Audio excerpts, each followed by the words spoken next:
Good afternoon. My name is Kyle Roberts, and I'm the Executive Director of the Congregational Library and Archives. Welcome to today's virtual program, The Surprising History of a Hymn, The Little Brown Church in the Vale, with Dr. Christopher Cantwell.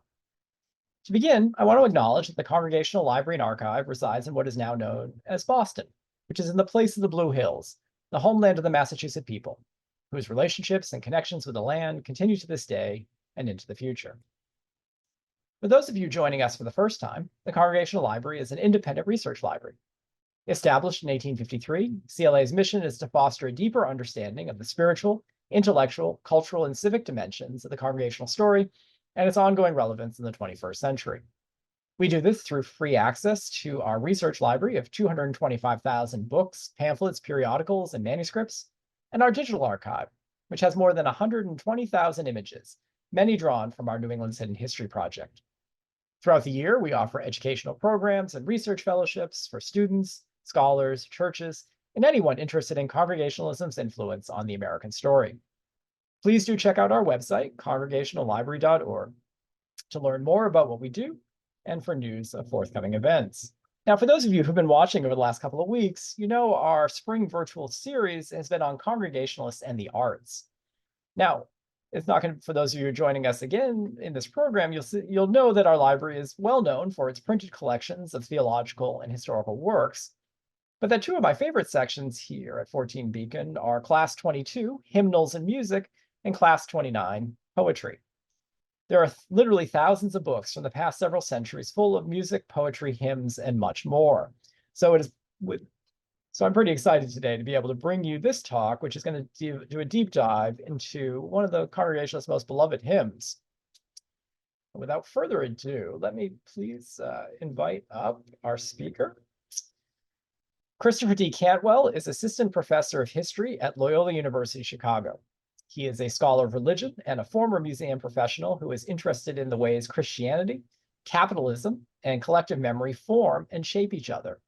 His much anticipated first book, The Bible Class Teacher, Memory and the Making of the Modern, charts the origins of America's white evangelical nostalgia and will be out soon from NYU Press. This project was preceded by an edited collection on the religious life of working class Christians called The Pew and the Picket Line. Fantastic book. I encourage you to get a copy, as well as an article on the work of printers at religious publishing houses. So when I heard that Chris was working on this project, I couldn't wait to invite him to share with us some of the things that he's been uncovering. So I'm going to turn myself off and turn it over to you. Great, Kyle. Thanks so much for that introduction, as well as for the invitation to join you all. As I mentioned, it's incredibly exciting for me to be here because, as you'll see in a little bit, I have kind of a deep fascination in the history of local churches. I think it's one of the overlooked corner of American religion. You know, the work of leading figures and broad movements is incredibly important. But I often think it's at like the neighborhood church level is where these things get worked out on the ground. And so it's very exciting for me to be, sharing this work at an organization that is engaged in preserving these stories and preserving these histories.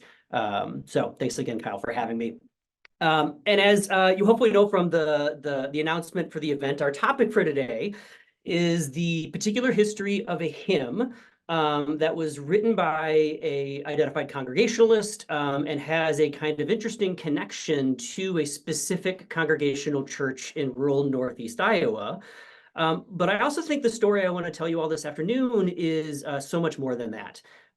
It's a story about the sense of loss we all feel as we grow up and long for the days of our youth. It's a story about how music helps us process those feelings.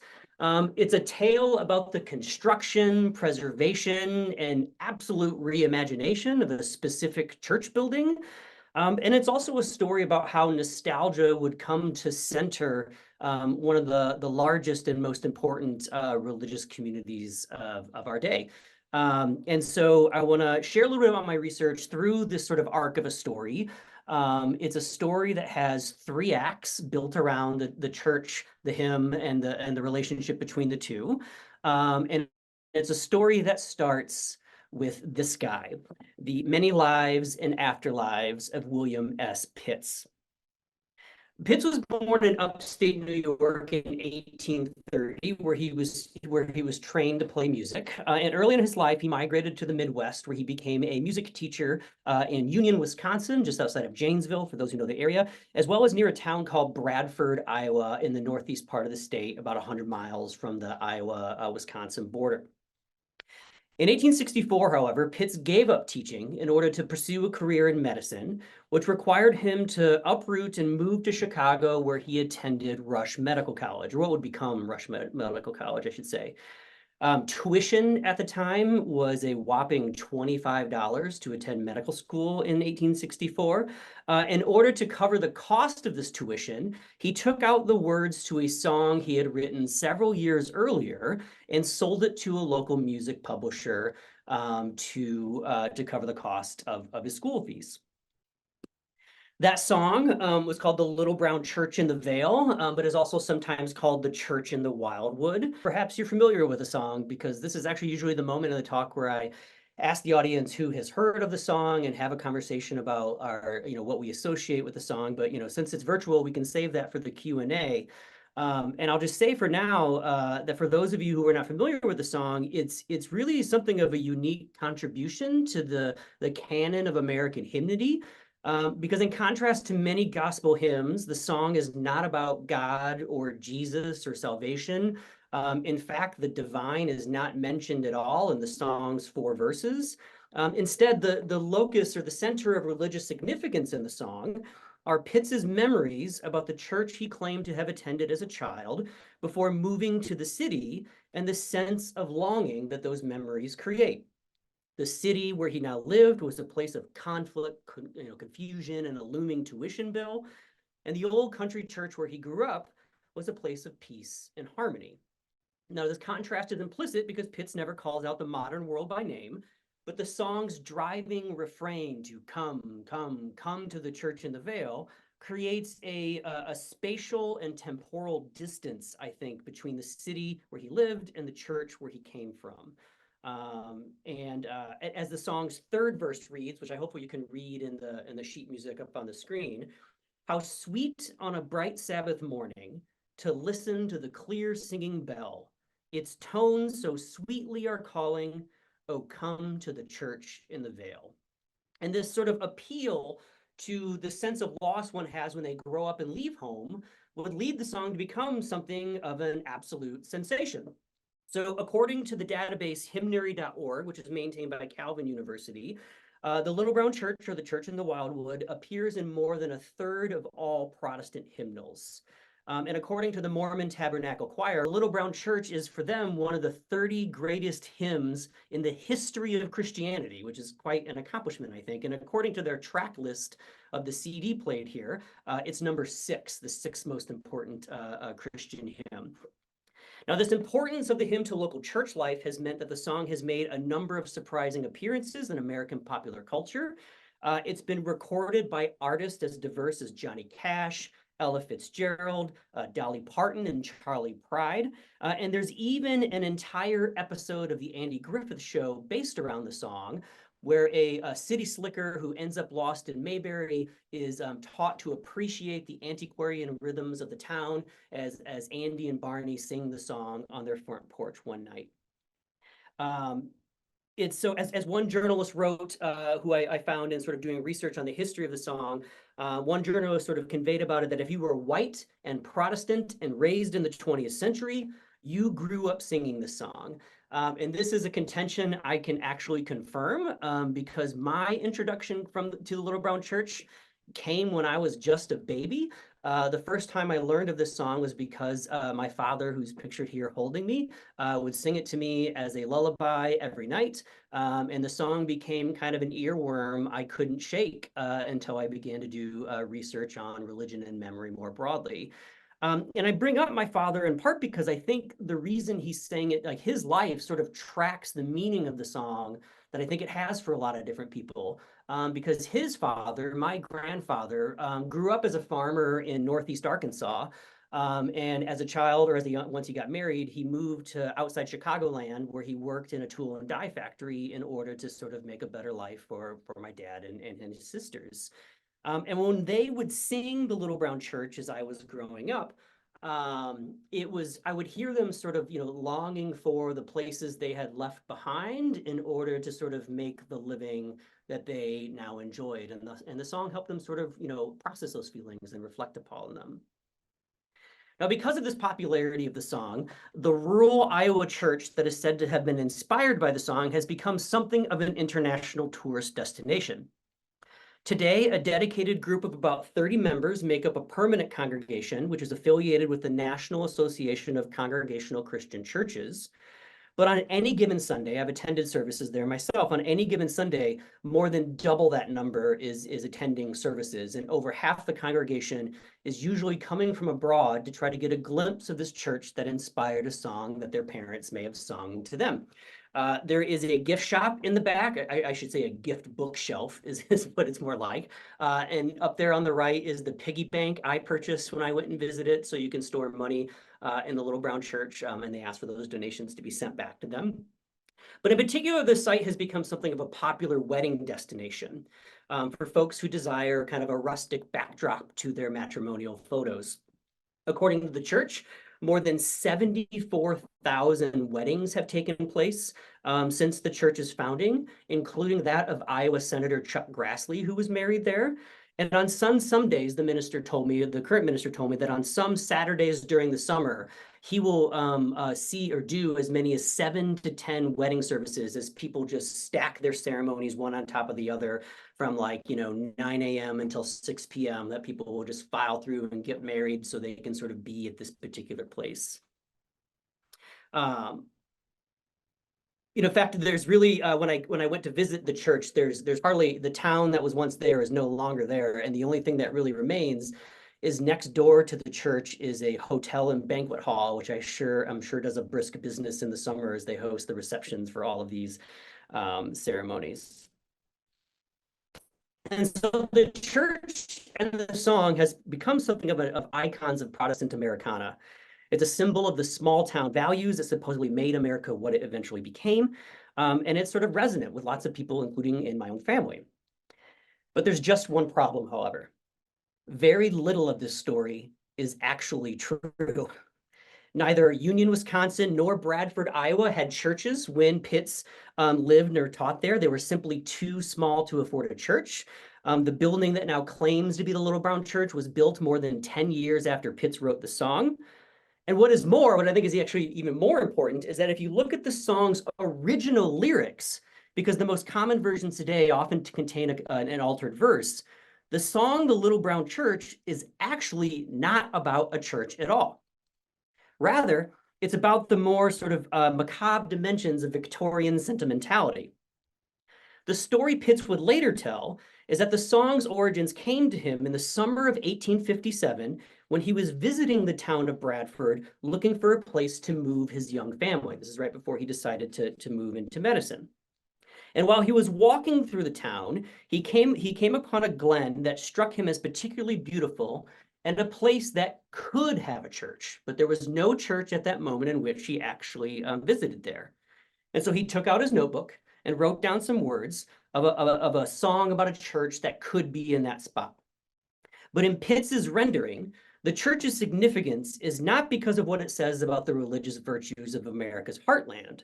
Rather, the church is important in Pitts's original song. The church is important because next to it is a cemetery that contains the remains of a long lost love. As Pitts's original third verse reads, "There close by the church in the valley lies one that I love so well. She sleeps sweetly beneath the willow near the little brown church in the Vale." These more romantic qualities to the song would come to define the church's the song's early history after its publication, because throughout much of the 19th century, as I looked for sheet music and advertisements for the song, the only place I could find it listed was not as a religious song, but in college songbooks or alongside popular sheet music for parlor games and parties.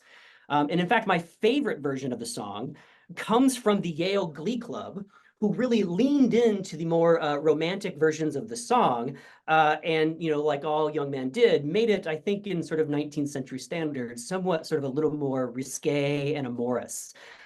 Because Yale would go on, the Yale Glee Club that is, would go on to write an additional fifth verse that read, come to the church in the Wildwood, for there's where my love used to be. She could dance, she could sing, she could turn a handspring, she could climb up a sycamore tree. So a song of faith, family, and America. This is not.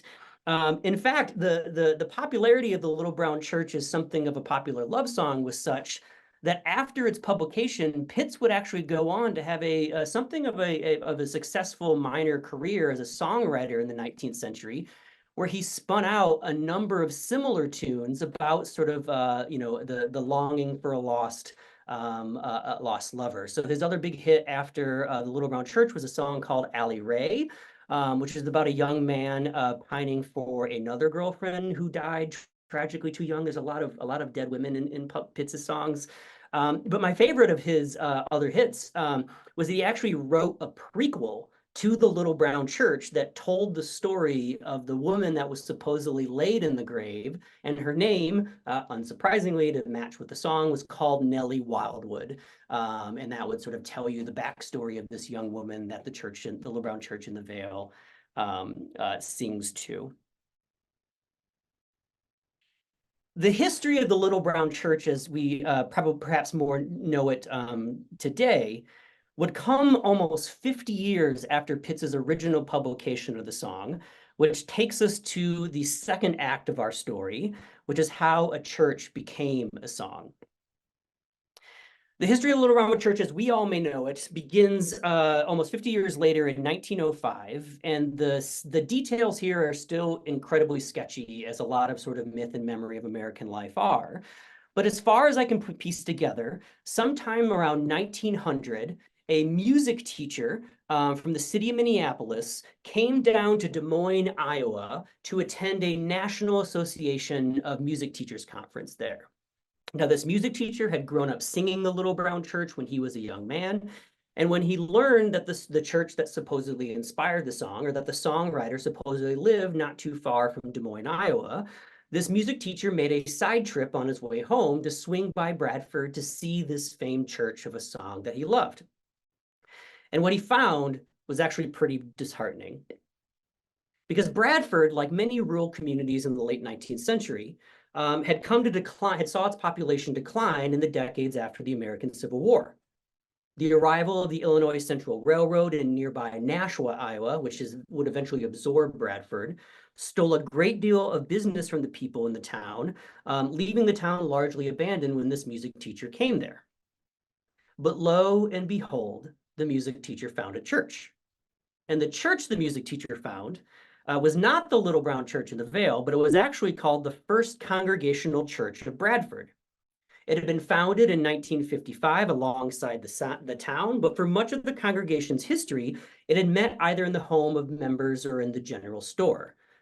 It wasn't until 1864, the same year Pitts published his song, that the congregation had enough members and enough money to complete building a sanctuary.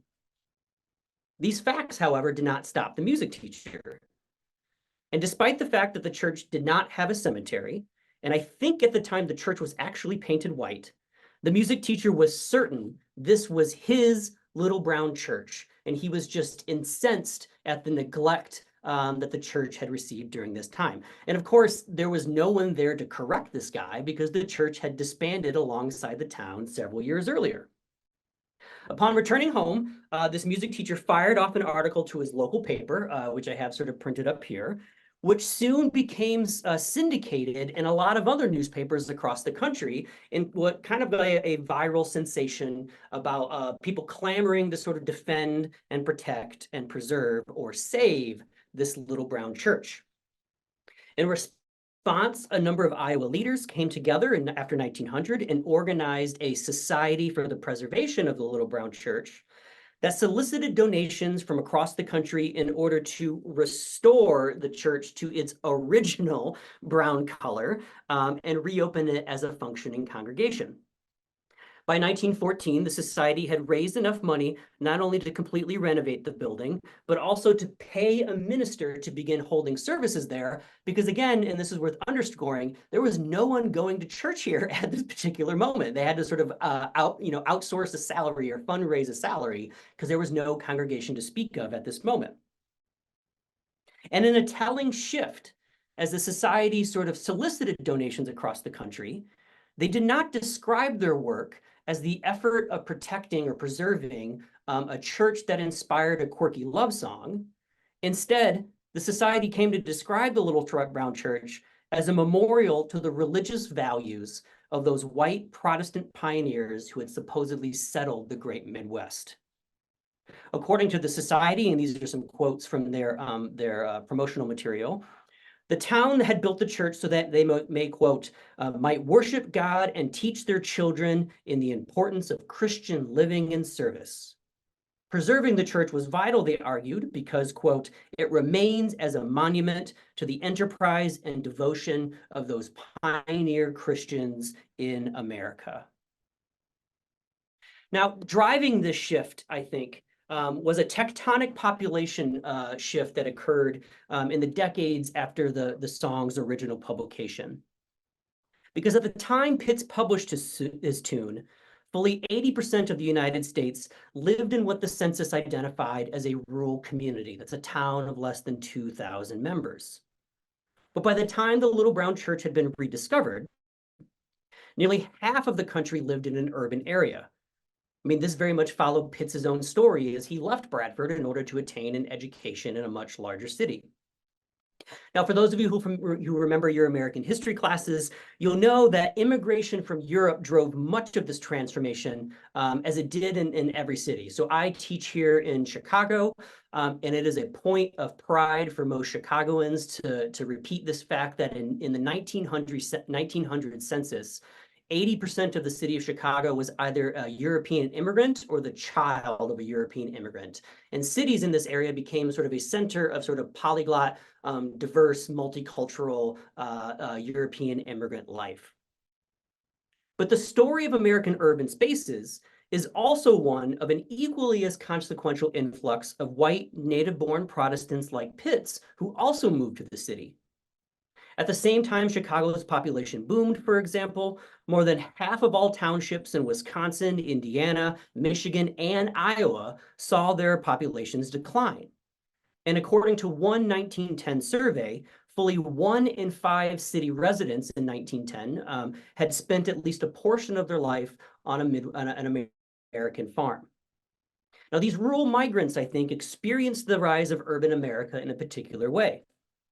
Having been raised in largely homogenous communities like Bradford that paid at least a kind of deferential attitude to their local churches, these migrants understood their physical relocation to be something of a cultural displacement as well. Their way of being was now just one of many ways of living in the city, and oftentimes it was a minority way of actually living and acting out in the world at that time or in urban spaces. Finding a way to bolster the cultural authority of white Protestants became a central preoccupation of American culture at this moment, and I think the Little Brown Church was intimately a part of this trend. Because in 1911, for instance, the Men and Religion Forward movement selected the Little Brown Church as its anthem. The movement, for those of you who don't know, was a year-long ecumenical revival held by evangelicals that sought to increase the participation of men in urban churches. It did this primarily through a series of revivals that were held in every major metropolitan area between 1911 and 1912. But as a number of historians found, these revival meetings would then often spin out a number of sort of political campaigns that focused on trying to sort of reinscribe Protestant power on urban governments. They worked at outlawing the saloon in local communities, enforcing Sunday closing laws, debating Socialist Party and labor organizing members. And in one particular instance in Philadelphia, the movement was successful in getting Bible studies on every factory floor in the city of Philadelphia as a way of trying to convert these working class immigrants to Protestant Christianity. And as the anthem for this movement, as an anthem for this effort, they chose the Little Brown Church because it spoke to their attempt to try to recall or revive the rural values of their past. As the movement's main organizer argued in his sort of efforts, the message of the Men and the Religion Forward movement is in that hymn. In addition to reminding men where they began their Christian experience away back in boyhood, the tune also challenged men to make the religious fervor and ideals of their early manhood a reality in America once again. So this movement was attempting to, in many ways, make America great again. Of course, the Little Brown Church's resurrection as an icon of white Protestant Americanism did present the society overseeing these preservation efforts with a couple of problems, which brings us to the final act of our story about rewriting history. First was what to do about the discrepancy between the song's publication and the church's actual construction, how to get Pitts and the song to work in tandem. There's actually a wonderful scene I found in the early meetings of the Society for the Preservation of the Little Brown Church, where an original member of the First Congregational Church of Bradford showed up to the meeting and kind of raised his hand and said, guys, we're not saving the Little Brown Church, we're saving the First Congregational Church of Bradford. So the society attempted to fix this error by commissioning a committee to go out and find Pitts in order to bring the story of the song to his church. In 1915, a poor librarian traveled all the way to Brooklyn, New York, where she had found Pitts living in retirement with his son. After completing his medical degree, Pitts had actually returned to Iowa, where he practiced medicine in a town called Fredericksburg for several years. He even served as mayor of the town for a while, until eventually retiring and moved to Brooklyn, where this librarian from the Iowa State Historical Society was sent by the Little Brown Church to go and try and find him. And in 1915, this librarian sat down with Pitts to interview him and asked, how did the song come to be, and how was its relation to the church sort of worked out. And I have up on the screen a clip of his answer to this librarian, which sounds very much like an artist who is upset that people are only asking him to play one song over and over and over again. Now do you ask how I come to write the song, The Little Brown Church? How I came to write the songs, Little Fred, The Isles Beyond the River, The Old Musician and His Harp, Allie Ray, Nellie Wildwood, Angels Took Her Home, Lily Bell, Our Brave Boys in Blue, Sabbath Talks, and others. They are legitimate children born of poesy and song. So he's upset that after all of this work he's done, only one song that he no longer has any control over has become his greatest hit, and he's become kind of sick of people returning to him over and over and over again, asking how it connected. And so what the society ended up doing in order to sort of bridge this gap, since Pitts wouldn't provide them with the information, is they concocted a story that while Pitts was practicing medicine in Fredericksburg, he also made a trip to Bradford to teach a music class at the local school in Bradford. And upon arriving in the town, Pitts was, of course, shocked to find a church built in the exact location where he had imagined a church existing several years earlier. And upon seeing the church, he agreed to sing the song at the church's dedication, thereby marrying the Little Brown Church with the building that now bore the song's name. The story is certainly plausible, because Fredericksburg was only a day's ride from Bradford, and Pitts did continue to teach music throughout his medical career, sort of going to private academies and performing or offering songs. But the tale is also highly improbable, because the school where Pitts was supposed to church was only founded the same year he sold the song. So why he would be in the town teaching at a school that hadn't opened yet is kind of beyond me. But even more revealing is in the same trip that this librarian from Iowa took to Brooklyn to try and find Pitts, she also found the minister who was at the church at the time of its construction, a young man by the name of he's old at that point, a man by the name of J.K. Nutting. And she asked him, can you tell me about this dedication ceremony, the church's consecration, when Pitt supposedly sang his song. And his answer, to me, is sort of one of the funniest moments in this story, because as he sort of told the tale, that the day, this is a quote from him at the bottom, the day proved extremely unfavorable. Of all of those invited, he invited only one of the ministers he has invited was able to attend, and that was a Reverend Dr. D.N. Bordwell, then a pastor at Charles City, about 12 miles up the Cedar River. He preached the sermon to a small audience, and I think he also offered a dedicatory prayer. But I've been able to find no record of this dedication, probably because the church considered it a failure, of which the less the said, the better. So it's hard for me to grasp that something so consequential and important would have taken place at that moment that people sort of willfully tried to forget. The other problem, of course, dealt with what to do with the song's lyrics. Now, what do you do with this hypothetical lover in a non-existent cemetery if your church is now becoming the center of sort of Protestant American values? Well, this actually proved to be the easiest thing to fix in the song, I have found, because what ended up happening is that revivalists, evangelists, gospel musicians simply began spinning out new versions of the song. In total, I've been able to find more than a dozen different renditions of the Little Brown Church, all of them written and published after 1900, which is, again, when the song began to appear in hymnals. It wasn't until after 1900 that the song would start showing up in religious books. And the goal of many of these new versions was an attempt to transform this love song into an anthem that celebrated America's rural white Protestant heritage. Often, composers would simply strike the woman from the song and replace her with something else to bring the song in line with its new meaning. As one 1914 rendition read, "Oh, the little brown church in the Wildwood, with the clustering vines at the door, oh, the songs that were dear to our childhood, let us sing them together once more." But several of these songs also had more sort of punchier and aggressive verses that spoke to the song's commitment or relation to the attempt by many Protestants to exert their cultural authority over a changing American landscape.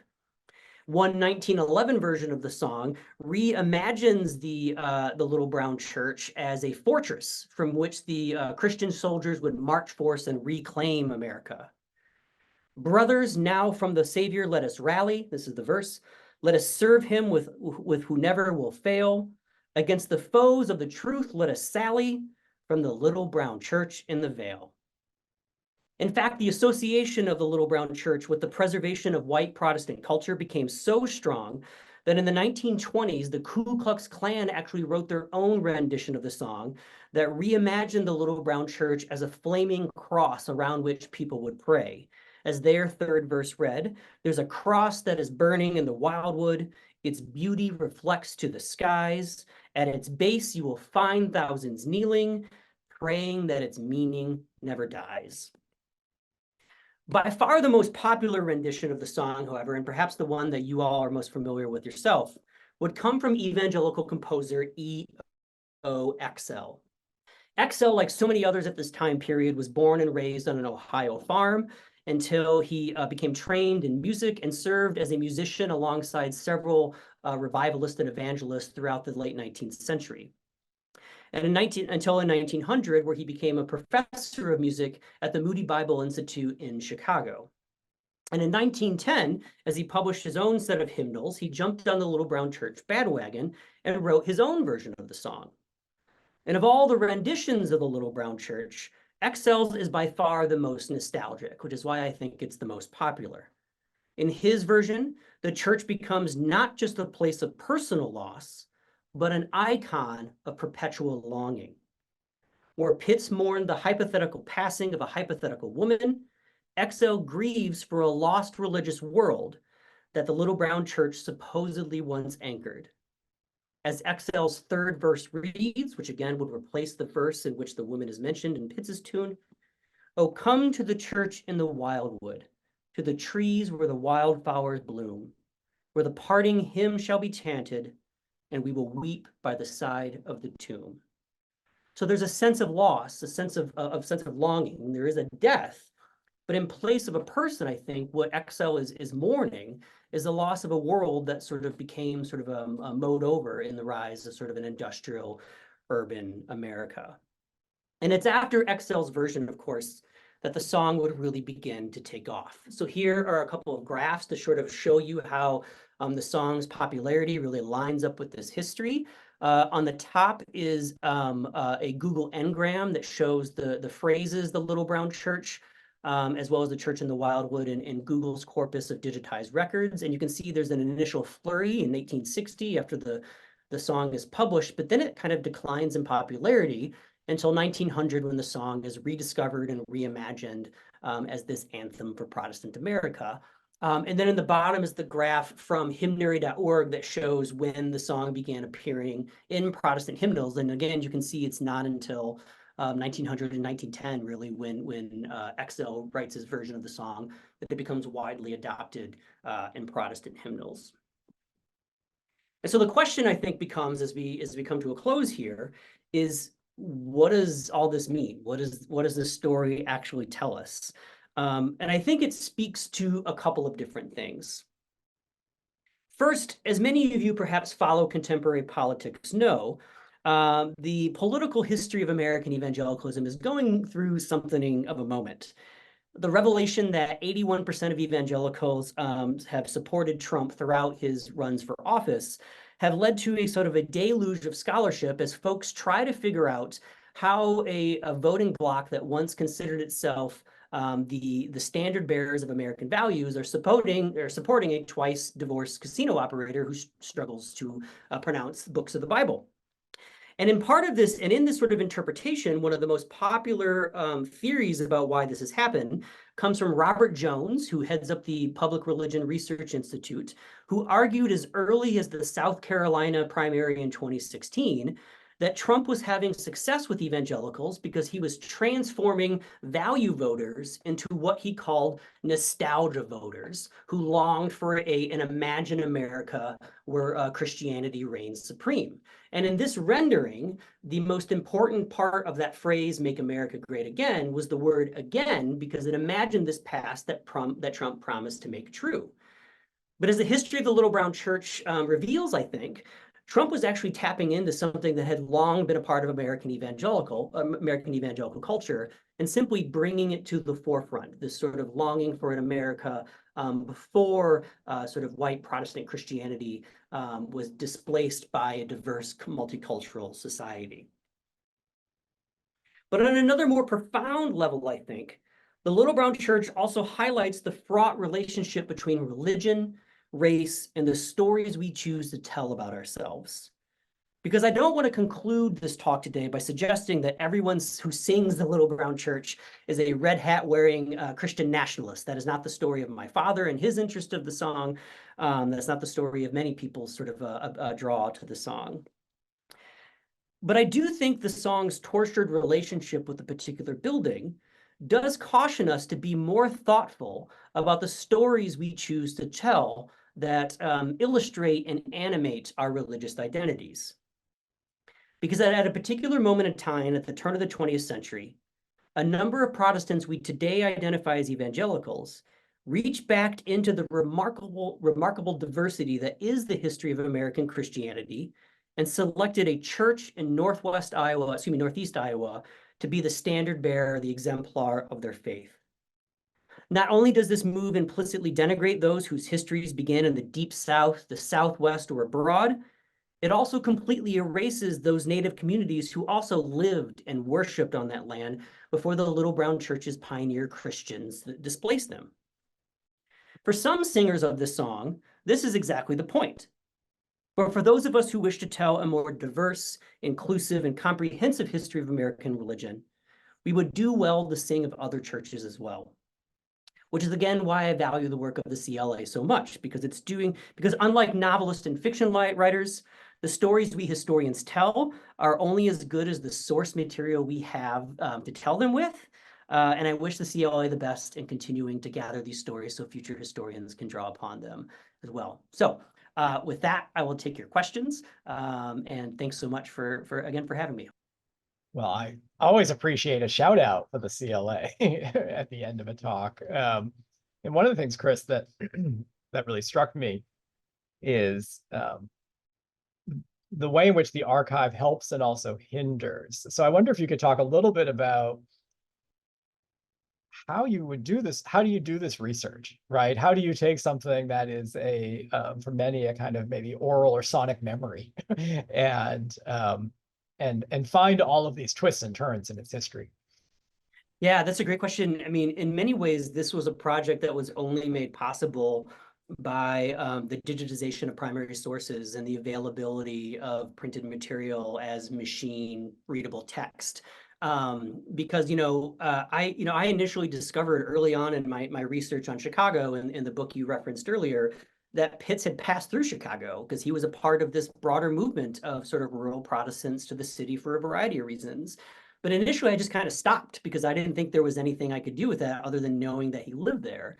But then my ability to sort of, search digitized corpus to see where the song was actually being advertised, where it was being sung, really made the kind of the piecing together of this really disparate story possible. The archive I'm forever indebted to is the Library of Congress's Chronicling America project, which seeks to digitize small town newspapers since they often don't have the wherewithal or the money to do some project like that. And it's in that digitized collection that I found the kind of the music teacher's story where he finds the church and he's like, oh my gosh, this is terrible. Nobody's taking care of it. And then he told two friends, and then they told two friends, and then it began showing up in all of these different newspapers across the country. And so it's really only through sources the church did not save itself that you're able to kind of piece this story together. Well, I'm going to. So while you were talking, I quickly snapped this photo. So had you come here to your research, we would have pulled out two folders: Bradford, Illinois, the First Congregational Church; Nashua, Illinois, the Little Brown Church. And you would have found a bevy of printed materials on this. You might have been a little confused about which church is which, but in fact, the same materials are in both, or different iterations of the same materials are in both folders. Right. And I'm finding that fascinating. Of course, you teach in a public history program, so I'm sure you would have advice to our archivists about how to kind of label a history like this. Mhm. But I also wonder, what is this? What is it about print, for Protestants? Why do we actually have so many folders of this? I mean, there can be questions about why the church doesn't save things themselves. And I will say that we actually have two more archival collections here. We have the microfilm for all of the church records from the Little Brown Church that was filmed in 1985 and given to us because it felt that the National Library should have that story. And also we have a minister's papers who was the minister in the Little Brown Church from 1925 to 1927. So That's fantastic. you have his records. But I'm sort of curious. I mean, a lot about kind of the dynamics of Protestantism. Why has print been this kind of persistent piece in the story? Yeah, that's a great question. And I guess my reaction to it is actually to kind of to push back against the framing a little bit, because I think the reason that print resonates with this story is because it's tied to a material object, right? Because I think we sometimes think that Protestants, they don't have icons, they don't have saints, they don't have statues, but they still have material items that they ascribe religious meaning and value to. And I think the Little Brown Church sort of fits that role, is that in lieu of amulets and rosaries and saints and statues, the church sort of fills that kind of space. And I think it's even sort of reinforced if you go there, because if you visit the Little Brown Church, you'll find that there's actually several Little Brown churches that are at the Little Brown Church, because there are all these scale models of the building. There are two outside, there's one in the restroom, there's one on the altar, and then of course you can buy and take home with you all of these miniature Little Brown churches. And I think for all of the important that print is this sort of like the print is the production of an authoritative story about that space, right? And about those items as a way of sort of validating them as religiously meaningful and valuable. Love that. And I love that you've turned that from print, which is going to have that central role, to material religion more broadly, Right. and an area that I know you've done a ton of work in. So some great questions here coming in, and folks, we got plenty of time for Q&A. Anna Taylor Springerman asks, so when did churches start to adopt it for their hymnals? When does that kind of hymnal embrace kind of take off? Right, yeah, and I think that really comes down to E.O. Excell and his imprint on the history of American hymnody, because he was a real innovator in the publishing of religious hymnals. Because in the past, how hymnals were usually published is either you had an incredibly popular evangelist like a Dwight Moody or a Billy Sunday who would hire a music director who would publish a hymnal for them. That's one way a hymnal would get produced. The other way was that like the Methodist Church or the Congregational Church would commission a hymnal for those denominations. And what Excell did out of his experience with evangelists is basically to go rogue and just publish hymnals that any church can use. So he just drew upon the most popular songs that he thought would appeal to Methodists, Baptists, Presbyterians of all types. And so they often were kind of devoid of doctrinal liturgies and more filled with these popular songs like the Little Brown Church, which is why, Excell remains the most widely, most successful music publisher in American history at that moment. That's great. So following another question about Excell, this comes from Max Grant, who's on our board of directors and a great supporter of the library. He wonders if Excell's version evokes weeping by the side of the tomb to connect with the story of Easter, and specifically the women going to the empty tomb. Is there a crucifixion resurrection theme, and how that might, and if there is, does that connect with nostalgia at all? Yeah, I think that's absolutely right. It's because the tomb is referenced, but then it's not filled by Excell's lyrics at all. And in fact, like Excell's lyrics would take Pitts's version exactly and just replace the third verse, which references the woman in the cemetery, and then fill it with that verse I read for you all. And it is, and I think like he intentionally leaves it vague so we can put in the tomb whatever is meaningful, whatever we're mourning for at that moment is what then occupies that space, because he doesn't tell us what's in it at all. I tend to think that what the tomb is I do think it's evocative of Easter, but I also think he's kind of presenting the Little Brown Church as a tomb, right? And the congregation that used to be in there is no longer in there. And the kind of his rendering, it's sort of a church without life in it anymore. And that's why it's so profoundly sad to Excell, and why he encourages his singers to imagine how they can make it real again. So it's a great comment here from Mark Rideout that kind of follows on that. I have a copy of a songbook, Best Loved Hymns, used after just about every church supper at the Congregational Church in North Reading, Massachusetts. And it was compiled by Florence Martin. The Little Brown Church in the Vale in this booklet has only 2 verses, focusing on the church and Sabbath morning. And what I love here is that you're getting us to really dive in and see, which verses are in there. We sang our faith vibrantly. Yeah. So I know, because you've shared this with me, that you've actually been to a service at the Little Brown Church. And I wonder if you could talk a little bit about how that song is used today, as you kind of understand it, in that church specifically. And I don't know if you went to lots of other services to find if it has a spot in the liturgical calendar or Little Brown Church Day. No, yeah, as part of this research, I felt kind of an ethical commitment to make them aware that I'm writing the history of the song and its kind of tortured relationship to the building. And the current pastor of the church, Drew McColm, who's a really generous and wonderful human being, he knows the actual relationship to the song. The building wasn't there when Pitts wrote the tune, but he also knows that a congregation has value, and he knows that it can provide a real ministry to people in a lot of different ways. The thing that stood out to me the most when I visited there is the kind of fine line that Pastor Drew has to walk between, ministering to 30 people who live in Nashua, Iowa, 365 days a year, and then ministering to the thousands of other people who kind of pass through at any given moment. And so you can, he's got kind of 2 jobs at once. But the thing that struck me is at the end of every service, he'll stand up and say, okay, now it's time to sing the company song, as he calls it.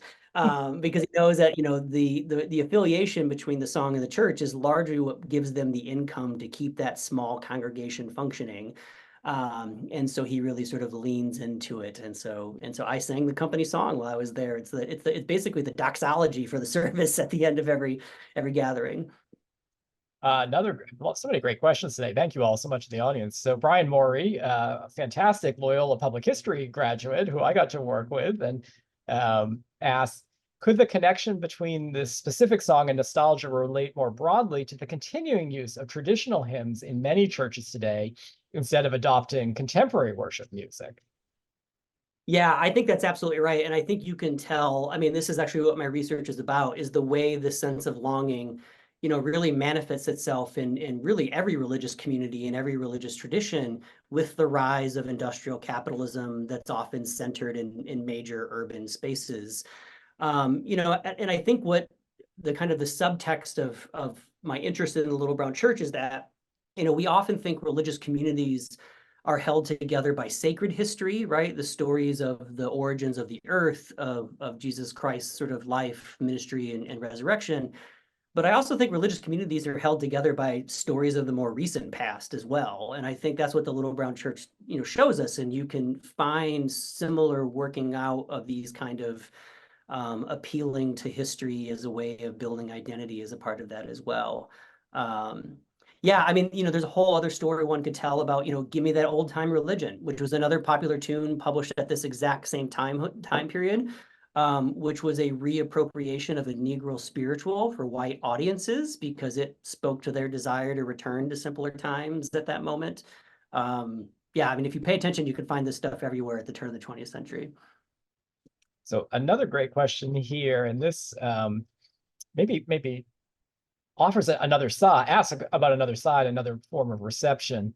Do you think the popularity of the song coincided with the growing political popularism, animosity from rural areas towards industrialization and robber barons in the East? I feel like you've talked a lot about urban areas, but what do you do? Is there a rural response that they see something in this too? That's a great question. Because it really is urban congregations that are singing this country tune. That's a fantastic question. And I think the way in which sort of urban middle class congregations appropriating this history are shown up in the kind of the way in which the folks who continue to live in Nashua and Bradford find themselves frustrated by the resurrection of the story, right? Again, like my favorite story from this research was when the original church member shows up to the preservation meeting. He's like, "Hey guys, this is my church," and they're kind of like, "No, it's not. It's our church now, right? Like we are taking this history for ourselves." And so that I would love to find how that would work the other way, because my guess is for folks who grew up in rural spaces and recognize that it's not idyllic. They're going to sing a very different kind of song. And that's a great research project that, maybe that's the next project. I don't know. I'm getting That's flashes a great question. of nostalgia steeplejacking too, which is absolutely fantastic and baked in our congregational polity to have that ability for pieces of property to change ownership and to change meaning. So I think, one thing that's probably going to be fascinating for a lot of people is this kind of wedding industry. And I wonder if that's the fourth act. Charles Packer, one of our board of directors and a great scholar himself, says, "I'm friends with the previous minister, Reverend Mann, and he's indicated that the number of weddings has been diminishing. That said, weddings consumed as weekends most seasons of the year. Not a question, just indicative of a decrease maybe in weddings in other contexts. What is the wedding industry, another way for the church to kind of support itself? Is it a natural tie-in to the song? Although if the song's all about the death of a loved one, it might be. Right. Yeah. And this was something I had to process myself, is that in some ways, the rise of the church as a kind of, as the New York Times called it, a matrimonial shrine. The rise of the church in that way, in some ways would seem to like almost a return to the original meaning of that space. But I think like if you ask most people, or if you in that final slide, I failed to mention that all of the images from the final slide were people who have tagged themselves at the Little Brown Church on Instagram. And if you look at, oh, I just got a thumbs up from the AI, sorry. And if you look at the images and photos that are taking of that place, they're not going to that church and getting married because it's about a song about a dead woman in a cemetery. They're going there because they think that the kind of the rustic backdrop is somehow more true, more authentic than the artifice of modern life in urban spaces. And I think that's when they're being, it is in some sense a return to the original lyrics, but the appeal of the place is because of the afterlife of that song more than its original thing. And as far as why that happened, I really don't know. I mean, you can find as early as 1919, you will see articles in local newspapers saying that like all these people are getting married here, but there's like nobody went out and advertised it. It wasn't seen as a way to try to make ends meet. It just became a naturally appealing place for folks in the region to get married. And I do wonder, maybe it's because it is the subtext of the song is why people are kind of drawn to it. So it seems fitting as a final question. As we all walk home from work or drive home or take the subway, what version of the song should we be listening to? What is your, you gave us so many great artists, but which Right. listen to? Yeah, I mean, well, Excell's is my favorite because it's the truest to Pitts's version that updates the song without the more problematic like racial dynamics of some of the other versions. Like there's no war going on in Excell's version. It is sort of a mourning, and that's the version my father sang to me because it's the one that shows up in most hymnals, and so maybe that's the connection. But I do think of all of them because it is like we all have to grow up and move away from home, and we have to process that. And I think the song can be a part of that for a lot of people. It was for me. And we don't have your father recorded, I expect, but should it be Dolly or Ella or the Statler brothers? Oh man, so there's a country music group called Alabama that I grew up listening to, and they do a version of the song. That's my favorite version. Yeah, Alabama was playing on the cassette tape in my father's van for most of my childhood, so that's what I'll be listening to. Love it. Well, thank you for being so generous and sharing your scholarship with us and giving us this absolutely fascinating story that I don't think any of us quite saw coming. We have this great icon, and we now appreciate it in such more richer ways. Thanks so much. Take care. Thanks, everybody.